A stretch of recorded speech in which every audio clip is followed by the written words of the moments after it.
Hello, fellow interns. My name is Sierra Kirk, and I just wanted to kind of go over with what I have learned the last 2 weeks so far and what my internship process is going to look like. So I actually work at the pre-K. My position is a center director, but we're in collaboration with Delta Head Start, so Delta Head Start and the Purcell Pre-K. But my internship is actually at the intermediate school, which is very close by. And I shadow a licensed clinical social worker. And so far, what I have kind of done in the last 2 weeks and what I've learned so far is that we do several IEP meetings and 504s, which I've learned that the two cannot coexist together. You can dismiss one and pick up another, but the accommodations, you have to have just one or the other, because one is for behavioral and one is for developmental delays. So I've learned that the more common one is going to be an IEP. I've sit in on several of those, and what I've learned is there's so many different variations that could take place with those.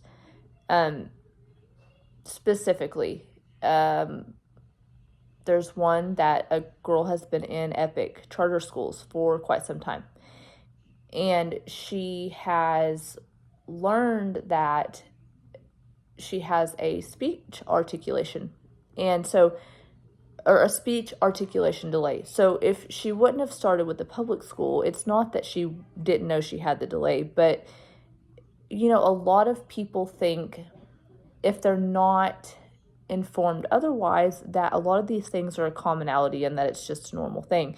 And not saying that she's not normal, because I don't like that word normal, but if the parents would not have recognized, hey, she has a speech delay, this is not something that's a normative thing, we need to get her into public school so we can get the services that she needs. That said, all of these IEPs and 504s look different. Specifically, I have a 504 child that she has JRA, which is junior rheumatoid arthritis.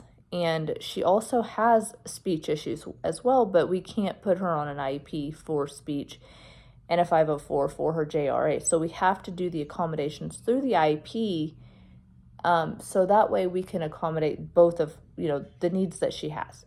So those are some things that I'm kind of learning the differences and like how we can just do our best to accommodate what she needs, because she's at school a majority of her day. And one thing that I also learned about the one that has JRA is she could potentially need a comfier chair to sit in throughout the day, or, the temperatures in the room, there's just different things that could affect her that wouldn't affect somebody else her age that doesn't have JRA. Another cool thing is it's called Air Dragon, and Air Dragon is it's kind of like a mitigation between, okay, you're going to come here for this, we're going to try to alleviate the behaviors that are maladaptive and see if we can figure out how to redirect the behaviors before moving forward to in-school suspension. And it's in a completely different building. So if you get in-school suspension, it's in the high school. So there's a lot of these kids that are frequent flyers, and one kid specifically who I chose to do my integrative paper over, he has a behavioral plan and may potentially go back into DHS, back into the system. He now lives with some guardians, but they're not his parents and they're not his grandparents. And he's kind of having difficulties because he doesn't really have a lot of structure at home. And so when he comes to school, he's having like issues with sleeping. Like several hours of the day, he's trying to sleep at school because he's not sleeping at home. And so you have to figure out how to approach this with, okay, this child needs grace. He needs grace because he doesn't have the structure he needs, but he also needs to be taught, resilience, because we cannot control what happens outside of school. So that said, the Air Dragon is to help the student with the behavioral issues, if whatever we can do within the parameters that are okay within the public school. So we're not overstepping boundaries, but we're trying to lower the effects of his behavioral issues at school. But if we have a student that goes home and he's not having the guardians aren't playing ball and helping us meet in the middle, we're not going to get the outcomes that are expected. So we just have to do what we can do and what we control on our end. Beyond that, we go in the classroom and we do like lessons for the students, like lessons over bullying, lessons over like self-confidence, self-esteem. We do talk about DARE, but it's not all the time. We do on Fridays, or sometimes on Thursdays. It depends on what the weather's like. We send home food packets for kids.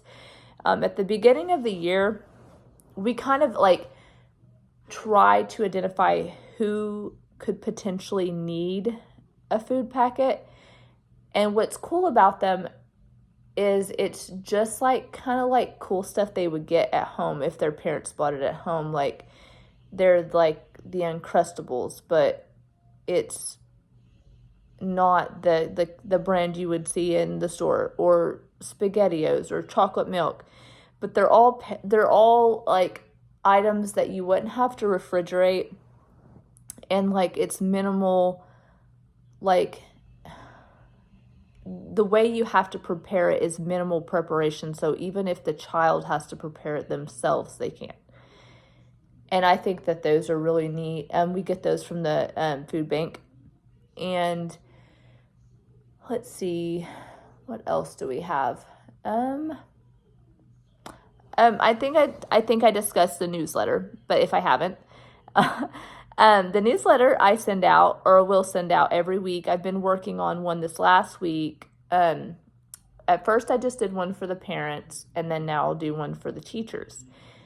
And the newsletter is kind of a way to give you, like, for instance, for the teachers, I included some videos on like havening touch and some things that can help them decompress throughout their day, because even though they're teachers and they also know about burnout and those other things like that, they may not know about things like that they could be just doing in their classroom, like just doing this, like it's called havening touch, just having a quiet minute, even 5 minutes to yourself.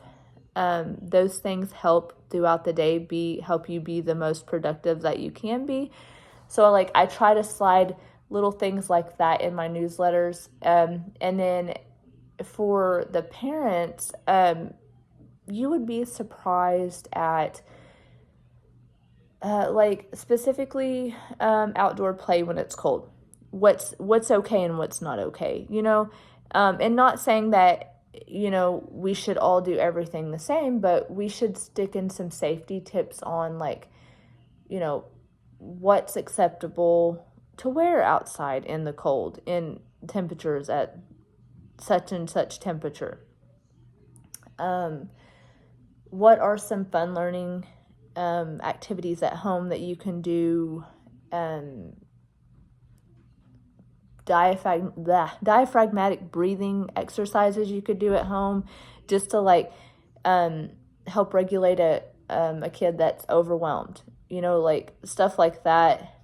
Fun like videos that you can do with your kid, and I add in a direct link for those. On my inclement weather days, I've had a few of I will listen to podcasts.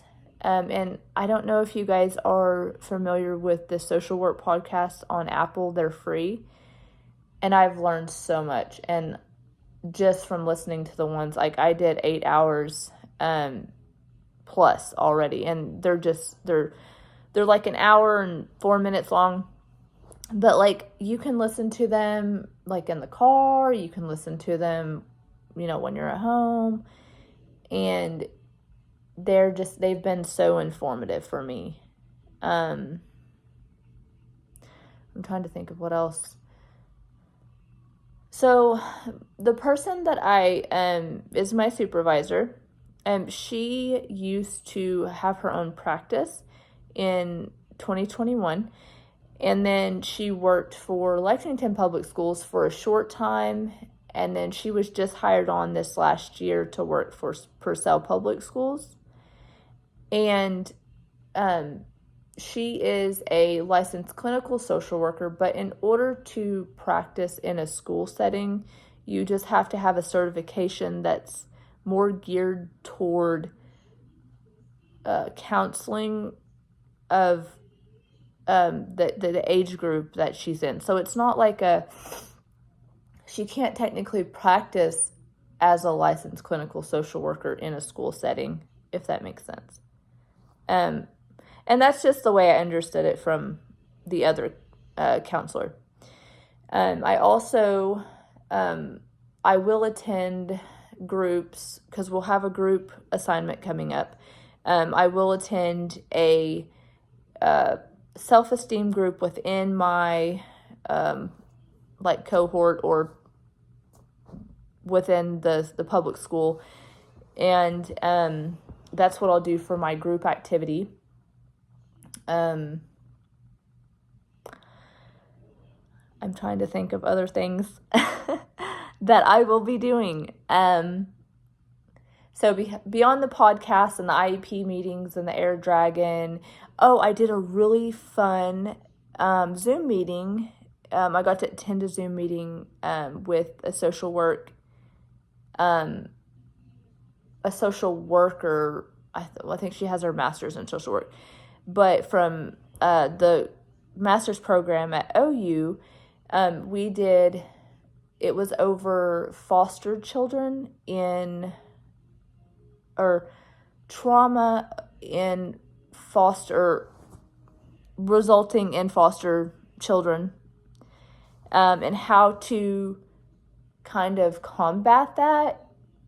Specifically, it was geared towards foster children, though, not really like your everyday run-of-the-mill child otherwise. So those are specific towards that, but I thought it was really neat. And then if you have your master's degree, you can get CEU hours for those. Otherwise, I'll just get a certification for it. So a lot of what I've got going on at my internship is mainly just a lot of behavioral things, and how I'm watching the people that are educated on how to de-escalate the situations and help regulate the child. That has been the biggest thing for me. Beyond that, I do help with resources and providing, we'll do a coat drive, and we do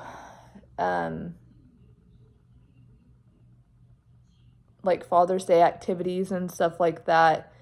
There's a lot of social work things that go into a public school setting. So that, I mean, that in itself, it seems like a lot, because you're getting pulled in 5,000 different directions. And sometimes you feel like you're not even getting anything done because you've been working on this same problem all day, and how you can have the best approach, and how you can not, see it from the perspective of not trying to learn what you can control and let go of what you cannot. And that has been one of the biggest things for me so far is I can't fix everything. I can't manage everything. And you just can help someone have the tools, and then you just step away, because you can't manage it all. So I'll just do a quick recap because I feel like I've completely scrolled out and everything is everywhere. But so when I start my day, I go over fairly early, between 8 and 9, and we basically start off either in a classroom and an IEP. And depending on how many of those we have, we may sit in those and do those things if we're not doing a classroom exercise or an air dragon, or an IEP or 504 meeting. We may be in those until noon. And then afternoon, we may have to go and sit in a class for coverage. And we might have them do activities then. And during that time, I'm always like ever since they told me about the podcast, those have been so informative. And I've just this week have learned what I plan to do my integrative paper over, because I noticed that some would do the paper over like a CPS case or something like that. But since I don't work for Child Protective Services, I'm choosing to do mine over a child that they made a behavioral plan over.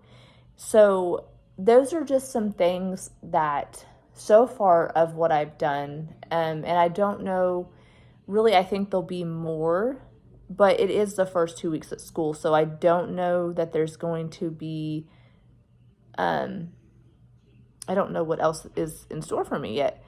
But beyond those things, that's kind of where I'm at right now.